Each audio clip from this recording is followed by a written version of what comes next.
Every afternoon, something strange happens just beyond my porch. My two dogs, Atlas, a steadfast German Shepherd, and Luna, a silver-eyed Husky, stop whatever they're doing and fix their gaze on the same abandoned house down the lane.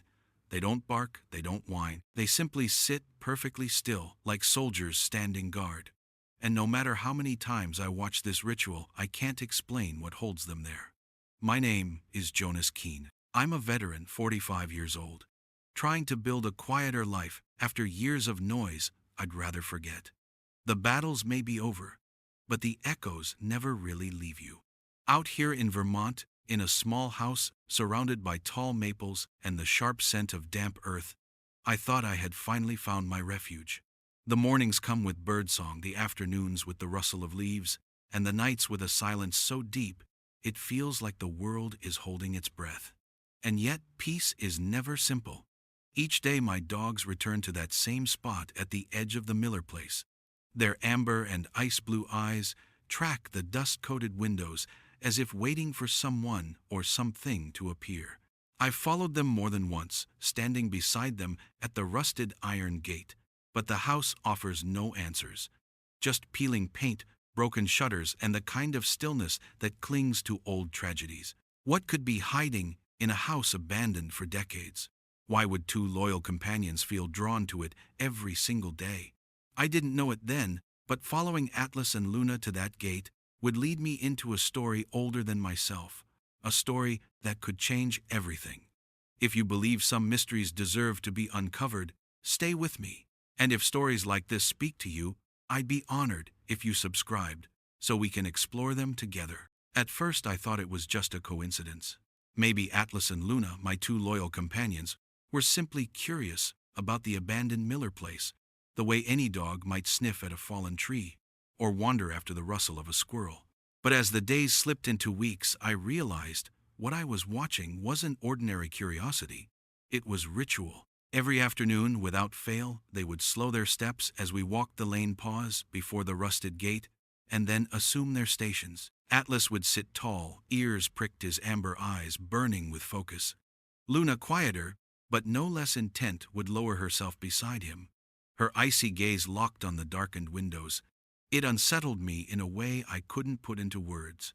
A veteran learns to trust patterns, to notice what repeats. And this daily watch wasn't chance. It was deliberate, a behavior carried out with the kind of solemn discipline I had once seen in soldiers. Dogs are creatures of instinct, yes, but what instinct binds them to a house long forgotten by everyone else? The first few times I lingered only a minute or two, tugging lightly at their leashes, muttering under my breath that there was nothing there worth staring at. The house looked the same as it always had, paint peeled like sunburned skin, shutters hanging limp, a porch sagging under the weight of decades. But Atlas and Luna didn't move. Their stillness unnerved me more than barking ever could. They were statues, alive, breathing, but transfixed by something I couldn't see. By the third week, I stopped pretending I wasn't curious. Instead of rushing them along, I stood beside them. I tried to see what they saw, to feel what they felt. The woods behind us whispered with autumn winds. The air smelled of damp earth and fallen leaves, but my dogs remained locked on that silent house. And for the first time, I noticed something shift inside me. At first, it was just restlessness, the same prickling at the back of my neck that had once saved my life overseas, the instinct that told me when eyes were watching from the dark. But here, it wasn't danger I felt. It was presence. The kind that lingers in places where life once thrived, but has long since faded. Atlas's posture was regal, proud, as though he were keeping a promise. Luna, softer by nature, seemed more mournful. Her ears tilted back slightly, her body angled in quiet submission, almost as if she were waiting for permission to approach. Together they looked less like pets and more like sentinels bound to a duty I didn't understand. I began timing it. 3:45 in the afternoon, nearly on the dot, they would settle at that gate. Rain, wind, even a light snowfall. One evening, it didn't matter. Their vigil never broke. And the strangest part, they asked for nothing in return. No treats, no praise. They weren't performing for me. They were carrying out something older, something heavier. The more I watched them, the more I felt the weight of it press against me. Memories I had fought to bury clawed their way to the surface. The faces of comrades lost the silence after an ambush. The way loyalty doesn't fade, even when the man beside you has stopped breathing. Loyalty, that was it. That was what I saw in their eyes. Atlas, steadfast and unyielding. Luna, patient and grieving. They were honoring something, or someone. I found myself whispering to them as we stood there. "What is it, boy? What do you see, girl?" My voice sounded strange to my own ears, like a man talking to ghosts. Perhaps I was. Perhaps that's what the Miller place had become, a tomb with no headstone, a story left untold. I didn't share my thoughts with the neighbors. Small towns thrive on gossip, and I wasn't ready to be the subject of it. Instead, I carried the questions in silence, adding them to the pile of things I already carried from the war. But unlike those memories, these questions stirred something gentler in me. Not dread, not fear. Something closer to obligation. One afternoon, after raking the last of the fiery leaves from my yard, I caught sight of Atlas and Luna already stationed at the gate. They hadn't waited for me. I set down the rake and simply watched from a distance.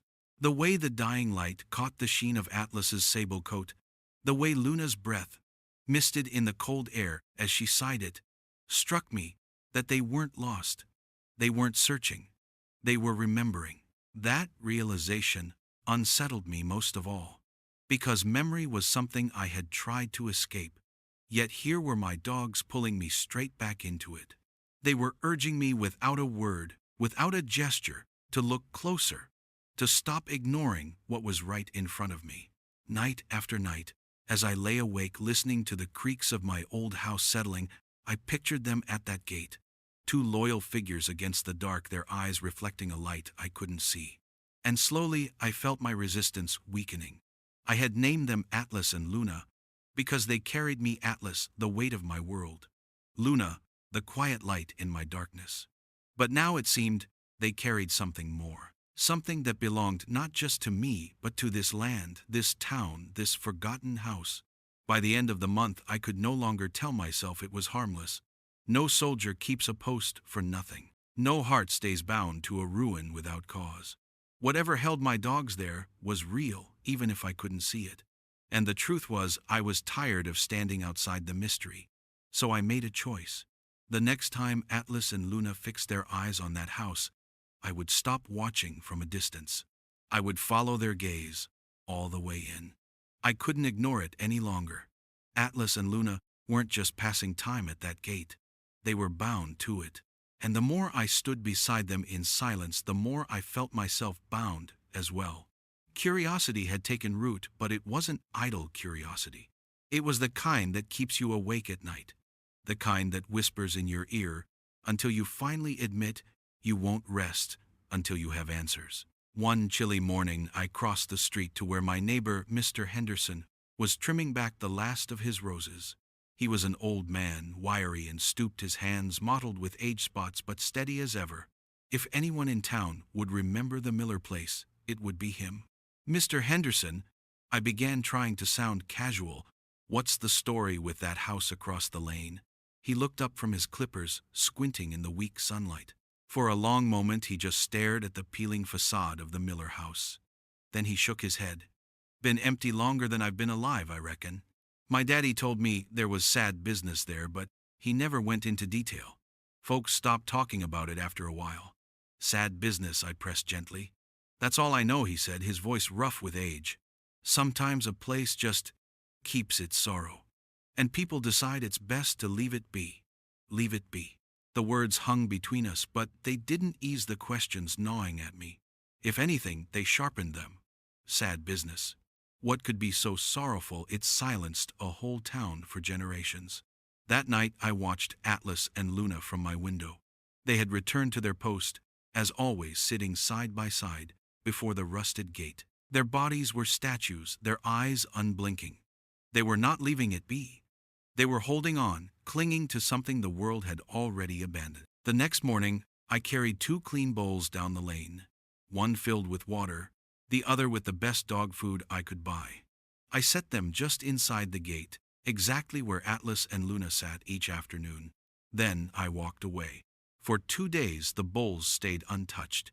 Each evening I'd check them, my boots crunching on the gravel, my breath clouding in the cold air. The food remained a silent offering, unaccepted. And the dogs, they didn't so much as glance at me. On the third evening I found the food bowl empty. The water had been lapped down to the bottom. I never saw them eat, but I knew it was them.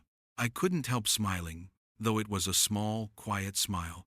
The kind you make when you realize you've been granted the faintest sliver of trust.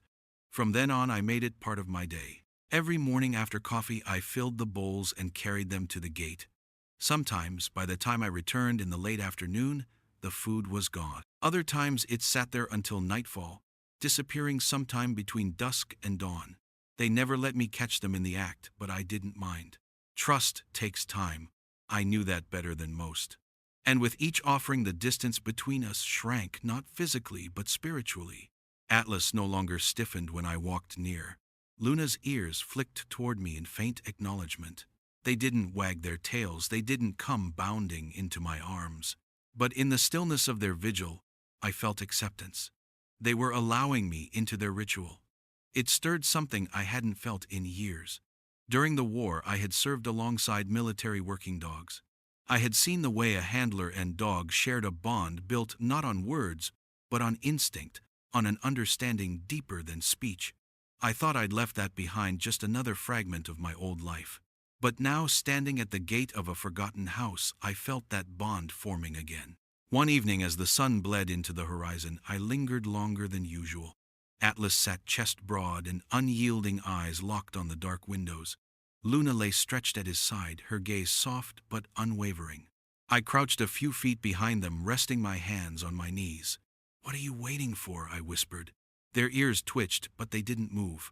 The question wasn't for me to answer. Not yet. I began noticing the way they split their attention. Atlas watching the front door, Luna's eyes drifting to the upstairs window. It was coordinated, intentional, as though they were guarding, not simply staring. That realization made my chest tighten. This wasn't habit, this was duty. And if they were soldiers, then so was I. The more time I spent with them, the more I felt the shift inside myself. At first, it had been curiosity. Then, it grew into respect. Now it was something heavier, responsibility. Whatever had tied them to that house, it was bigger than instinct. It was history, maybe even tragedy. Some nights I lay awake thinking of Mr. Henderson's words. Sad business. He'd meant it as a warning, but to me it sounded like a summons. And with Atlas and Luna leading me step by step, I knew I wouldn't be able to turn away. The bowls at the gate were no longer just food and water. They were my pledge. A soldier's gesture of solidarity to two comrades who refused to abandon their post. Each offering said, "I see you. I believe you. I'll wait with you." Day by day that silent pact grew stronger, and as winter's breath crept into Vermont, as the days shortened and the nights deepened, I realized something else. Atlas and Luna weren't just keeping watch for themselves. They were waiting for me to step forward, to follow their eyes into the shadowed house. I wasn't ready yet, but soon I would be. I don't know what changed that afternoon. Maybe it was the weight of weeks spent watching them sit at the gate. Maybe it was the restless feeling that had kept me awake, staring at my ceiling, wondering what they saw that I could not. Or maybe Atlas and Luna simply decided it was time. The sky was heavy with gray, the kind that presses down on your shoulders, and the wind rattled the bare branches like brittle bones. Atlas stood first, his posture taut with purpose. He glanced back at me once, then pressed forward through the open gate, paws crunching over gravel that hadn't felt a footstep in decades. Luna followed silently, her white fur ghost-like against the decaying wood of the porch. I hesitated, my boots rooted in the dirt road. For weeks I had stood on the outside, offering bowls of food and water, respecting the line between curiosity and intrusion. But as I watched them mount the steps, pausing at the rotting door, something inside me shifted. They weren't just asking me to follow, they were demanding it. The front door was locked, swollen shut by years of rain and neglect. Atlas pressed a paw gently against it, a soft scrape that was more plea than push. I circled the house, heart hammering in my chest, until I found a shattered window at the back. The glass was long gone, leaving a jagged frame rimmed with moss. I pulled myself through Boots Landing with a muffled thud on the warped floorboards inside. The air hit me first. Thick, with dust and mildew, it carried the scent of time itself. Damp, wood, rotting paper, the faint sourness of something once alive, now long gone. Light struggled through grime-caked windows, breaking into fractured beams that illuminated the room in pieces. A sofa draped in a yellowed sheet, a lamp tilted to one side, a clock frozen at some forgotten hour. It wasn't a home anymore. It was a tomb.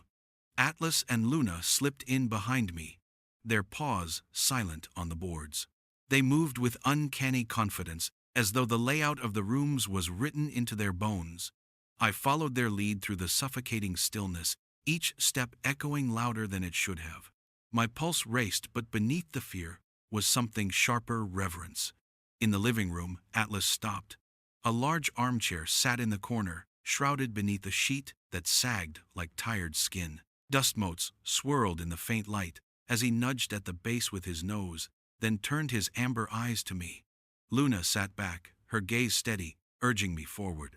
I pulled the sheet away, sending a small cloud of dust into the air. My throat tightened as I dropped to my knees and peered beneath the chair. Something glinted in the dark. Reaching in, my fingers brushed against leather stiff with age. I drew it out carefully, a dog collar cracked and worn, the brass tag dull with tarnish. I rubbed away the years of grime until letters appeared in elegant script. One word: valor. The name struck me like a blow. Atlas whined softly, his head tilting as if he recognized it. Luna nudged my shoulder, her icy eyes locked on the stairs that led upward into shadow. My pulse quickened. Whatever I had found, it was only the beginning. The staircase groaned beneath my weight as we climbed, each step threatening to give way. At the top, the air was heavier, staler, thick with the smell of aged wood and paper that had sat untouched for half a century. A single window, caked in dirt, cast a narrow beam across the attic floor, dust dancing like a galaxy of forgotten stars. Atlas padded forward, ignoring the clutter boxes collapsed on themselves. A trunk with its lid cracked, stacks of newspapers long yellowed. He stopped before an olive-drab military footlocker shoved beneath the eaves. He pressed his paw against the rusted latch, then looked back at me with a soldier's command. Luna stood beside him, silent but insistent. My hands trembled as I knelt and lifted the lid. It creaked open with a groan that echoed like a sigh, releasing a breath of cedar that had somehow endured the years. Inside, everything was arranged with care, as though the owner had expected to return. On top lay a bundle of letters tied neatly with a faded blue ribbon. Beneath them, black and white photographs, edges curled but images still sharp, and resting against the letters was a small wooden carving of a German shepherd, its details so fine I could almost see the life in its eyes. I picked up one of the photographs. A young man in a crisp army uniform, his arm around a woman whose eyes sparkled with laughter. At their feet, a puppy, sable alert, brimming with life. The name etched on the collar echoed in my mind: Valor. My throat closed. I untied the ribbon and opened the first letter. The words carried me back in time, written in a hand, both strong and tender. Daniel Miller, Private, writing to Amelia. He spoke of hope, of love, of the future they would build in this very house when the war was over. He called the puppy their furry down payment, a living promise that he would return. Letter after letter painted the same picture: a love too big for paper, dreams too fragile for war. And then at the bottom of the stack, one that broke me. It wasn't in Daniel's hand. It was typed cold from the War Department. We regret to inform you. My eyes blurred. I pressed the letter to my knee, my chest heaving, as I imagined Amelia alone in this house holding those words in shaking hands. She had waited. She had hoped. And when hope died, so did the life inside these walls. Atlas pressed his head against my arm, a quiet anchor. Luna leaned into my side, her soft whine vibrating through me. They understood. Somehow, they carried the grief written into this place. I sat on that dusty floor, surrounded by relics of a love story, shattered by war, and felt the world tilt. This wasn't just history. It wasn't just tragedy. It was a promise left unfulfilled, a bond severed, but not forgotten. And as I looked at the collar, at the carved wooden dog, at the faces smiling from another lifetime, I realized Atlas and Luna hadn't led me here by chance. They were guardians not only of a house, but of a memory. And now that memory belonged to me too. I sat in that attic for what felt like hours.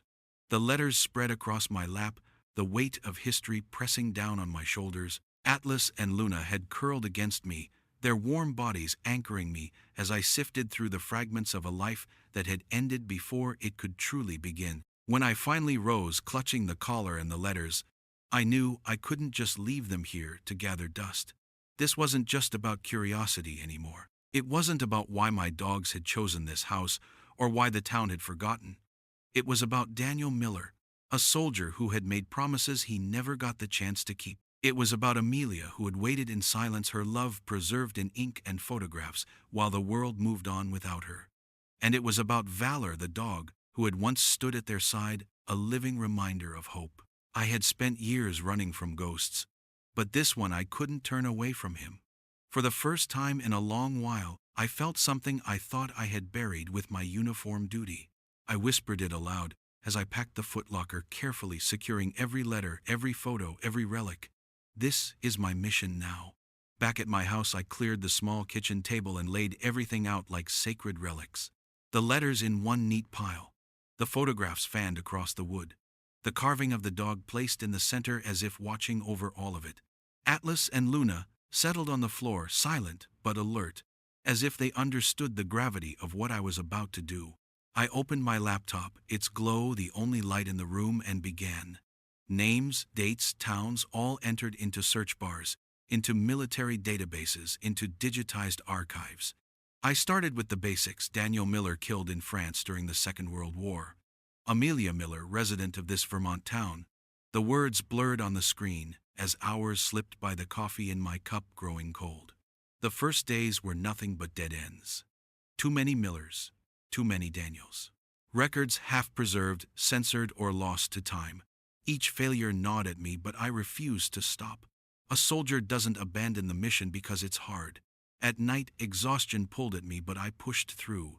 Atlas would lift his head from the floor to watch me, amber eyes steady, while Luna pressed her muzzle against my knee, as if reminding me I wasn't alone.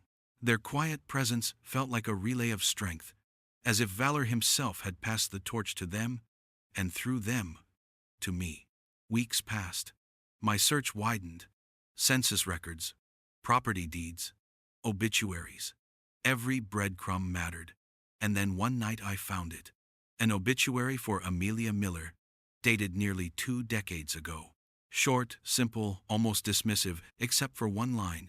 Survived by her brother Thomas Miller. It was the first real thread. From Thomas I traced forward, year by year, generation by generation. I built a tree on my screen, name after name, branch after branch, until it led me to the present. Finally I found him, Liam Miller, great-nephew living in Boston. An architect. My pulse raced as I leaned back in my chair. Relief, disbelief, and urgency swirled together in my chest. After all the silence, after all the years, I had found the heir to the Miller story. But then my stomach dropped. A recent property record showed that Liam now owned the Miller house. Not only that, he had listed the land for sale. The house, this fragile container of memory, was one decision away from being demolished. I stared at the screen until my vision blurred. It wasn't just history that was at risk. It was the erasure of a soldier's sacrifice, a woman's love, a legacy carried on through silence and through dogs who refused to forget. The choice was clear. I had to reach him. The hardest part wasn't the research. It was dialing the number. My hand trembled as I held the phone, the letters spread before me like evidence, the caller resting in my palm. When the line clicked and a brisk voice answered, I swallowed hard. "Mr. Miller, my name is Jake Riley. I live in Vermont, near the old family house. I believe I've found something that belongs to you." There was a pause, heavy with skepticism. His voice was polite, but hurried the cadence of a man used to deadlines and meetings, not strangers with ghost stories. I'm not sure what you mean. That place is condemned.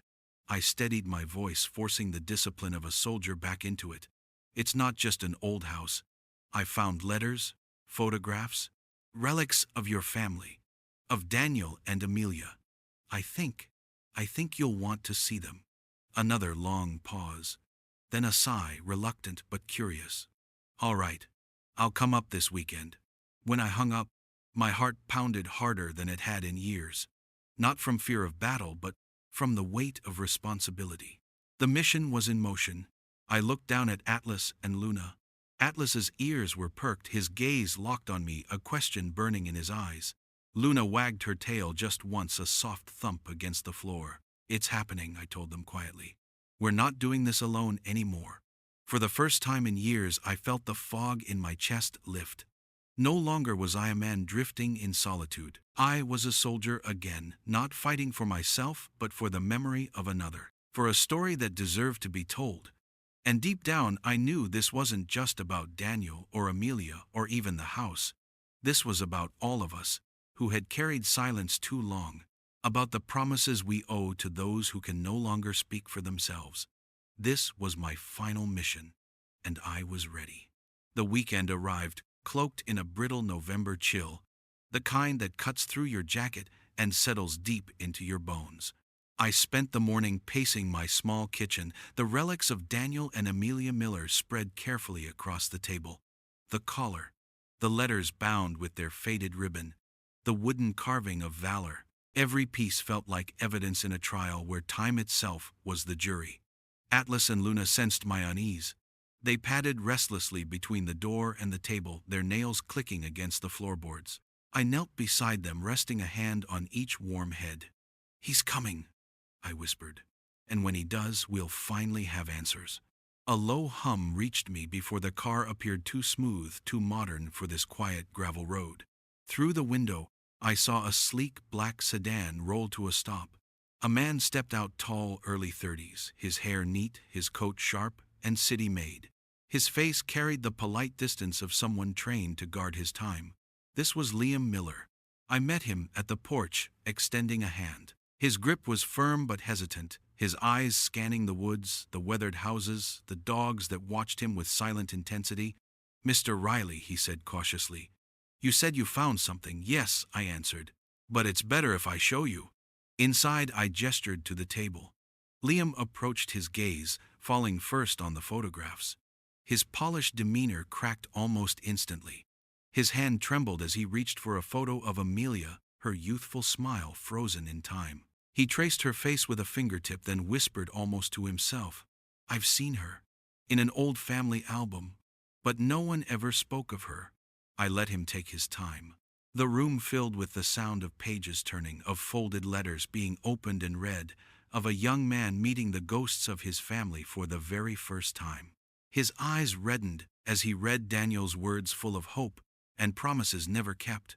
When he reached the final typed letter, the one that carried Daniel's death, he pressed it to the table with shaking hands.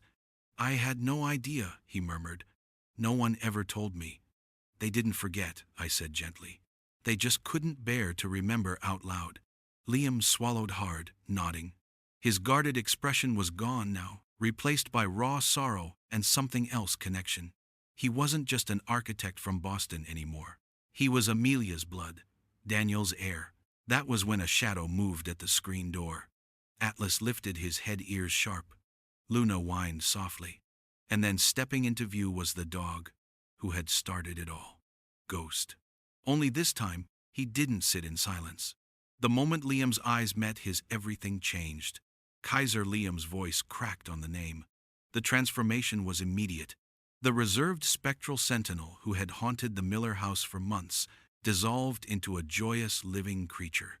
Ghost Kaiser let out a high, keening whine, his whole body trembling as he bounded forward. He launched himself at Liam, tail whipping, covering him in ecstatic licks. Liam dropped to his knees, clutching the dog's neck, burying his face in the sable fur. "I thought I lost you," he choked. "I thought I'd never see you again." Atlas barked once, a deep approving sound. Luna wagged her tail, circling them with delighted energy. The room brimmed with something too big for words: reunion, recognition, release. I stood there, watching, my chest tight with awe. It was as though time itself had bent to deliver this moment. Kaiser hadn't just run away months ago, he had come home drawn by threads of loyalty that outlasted death and distance. He had carried the weight of history in his paws until the truth could be revealed. When Liam finally rose, wiping his eyes, his voice was steadier. "This house," he said, looking out the window toward the Miller place, "it can't be torn down. Not after this, not after them." I nodded. "Then what will you do?" "I'll restore it," he said firmly. "Not just as a house, but as a memory. A place where their story won't be forgotten again." And he did. Over the weeks that followed, Liam spent his weekends in Vermont, driving up from Boston to labor beside me.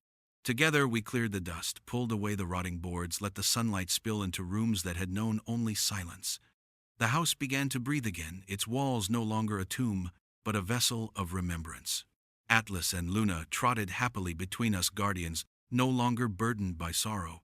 Kaiser, his true name now spoken freely, ran the property with joy, his duty fulfilled, but his loyalty unchanged. And me. For the first time since I left the war, I felt whole. The ghosts in my chest grew quieter, replaced by purpose, by connection. I had come here searching for peace in solitude, but what I found was peace in belonging, in being part of something larger than myself. One evening, as the last rays of sun touched the restored porch, I sat with Liam Kaiser sprawled between us, Atlas and Luna at our feet. The air smelled of fresh-cut wood and autumn leaves, of endings and beginnings intertwined. "This was never really about a house," I said softly. Liam nodded, his eyes on the horizon. "It was about love and loyalty, and promises that refused to die." I looked down at the dogs, at Kaiser, at Atlas, at Luna. They stared back with eyes that carried more truth than words ever could. Bonds like these, I realized, are never broken. Not by war, not by time, not by silence. They simply wait, faithful, enduring, until someone finally listens. The house stood different now. Not perfect, not polished, but alive. The air that once clung heavy with mildew now smelled faintly of sawdust and fresh paint. Sunlight spilled through windows we had scrubbed clean, touching walls that had waited decades to breathe again. The rooms echoed, not with silence, but with the scrape of chairs, the murmur of conversation, the occasional bark of a dog whose vigil had finally ended. I often found myself wandering through its halls, brushing my fingers along the grain of old wood. Each board felt like a page from a book, scarred, weathered, but still legible if you knew how to read it. Amelia's laughter lingered in the parlor. Daniel's promises hovered in the letters. And Valor's spirit, the original guardian, seemed to weave between Atlas, Luna, and Kaiser as they bounded freely from room to room. For Liam, the house became more than an inheritance. It became a bridge to a past his family had never told him. He often stood on the porch in the evenings, letters in hand, reading Daniel's words aloud in the fading light. Sometimes his voice cracked, sometimes it grew steady, but always it carried reverence. He wasn't just an architect anymore. He was a keeper of memory. He designed skyscrapers for the city, but here in Vermont he was building something more enduring. A legacy rooted in soil and sorrow, in love and loyalty. For me, the house became a sanctuary of a different kind. I had come here to escape, to quiet the noise of war, to find solitude. What I found instead was connection. The mission I had claimed as my final one had given me more than purpose. It had given me belonging. The weight I carried, the ghosts of men I couldn't save, the silence that followed me home, lifted little by little each time I laid another photograph into a frame, or sanded another beam, or shared a quiet nod with Liam over the work we had done. But perhaps the truest transformation belonged to Kaiser, or Ghost as I had called him in my ignorance. His story was the thread that wove everything together. The dog who had stood watch when no one else remembered, who had carried history in his amber eyes until the right hands could hold it again. To see him now, tail wagging, tongue lolling, sprinting joyfully through the meadow with Atlas and Luna, was to witness release. He had fulfilled his duty. He had guided us to the truth, And in return, he had found his home again. Sometimes, as I watched him leap through the grass, I thought of valor, of the soldier's promise he embodied, of the bond that had once been shattered by war. I like to think that Kaiser carried a spark of valor within him, that somehow loyalty had traveled across time and bloodlines to lead us here. Maybe that's fanciful. But then again, maybe not. Some bonds defy explanation. When neighbors passed by, they often slowed their eyes, drawn to the old Miller house. They no longer whispered about sad business. Instead, they asked questions. They listened as Liam and I shared Amelia and Daniel's story. And in their faces I saw something shift. Sorrow, yes, but also respect. The silence that had cloaked this house for 70 years was gone, replaced by voices willing to remember. And that, I realized, was the point. Memory is not meant to be hidden away in attics or locked in footlockers. It is meant to be spoken, to be carried forward, not as a weight, but as a torch. The lesson of the Miller house was simple and profound. Loyalty endures. It endures in letters written by candlelight, in photographs faded but unforgotten, in the watchful eyes of dogs who refuse to abandon their post. It endures in the quiet choices we make. Not to forget, not to turn away, but to honor. For those of us who have worn uniforms, who have stood in fields far from home, the story cut even deeper. We know the ache of promises broken by war. We know the silence of names carved in stone. And yet, here was proof that even when the world forgets something, someone remembers. I often think back to the first day I saw Ghost Kaiser sitting still as a statue at the gate. I thought he was haunting me. In truth, he was guiding me. Not just into a house, but into a story that would change me forever. Now, when I sit on my porch and watch the 3 dogs race across the yard, I no longer feel like a man waiting for peace. I feel like a man living it. My solitude has been replaced with companionship. My ghosts have been quieted by purpose. My heart, once heavy with silence, has learned to speak again. And every evening when Liam locks up the Miller house and Kaiser trots at his side, I know we've done something worth more than any medal or monument. We've restored not just a building but a promise. The story of Amelia and Daniel isn't mine to keep. It belongs to everyone who has ever waited, who has ever loved, who has ever lost. It belongs to every soldier who never came home, and every family who carried that silence. It belongs to every person who has felt the weight of loyalty echo through time. That's why I tell it now. Not to dwell on sorrow, but to remind us of the strength hidden in love, in memory, in loyalty that doesn't fade. To remind us that sometimes the smallest gestures, leaving food at a gate, following a dog's gaze, opening a forgotten trunk, can lead to revelations that heal not just ourselves, but entire generations. If you've stayed with me through this journey, I ask you to carry it forward. Share it. Remember it. Let it remind you that loyalty, whether between soldier and comrade, husband and wife, or human and dog, can outlast even death. As the sun sets on this chapter, I sit quietly listening to the sounds of life returning to the Miller property. The creak of a new porch swing, the laughter of Liam as Kaiser rolls in the dirt. The deep bark of Atlas, the answering howl of Luna. The house is no longer haunted. It is alive. And so am I.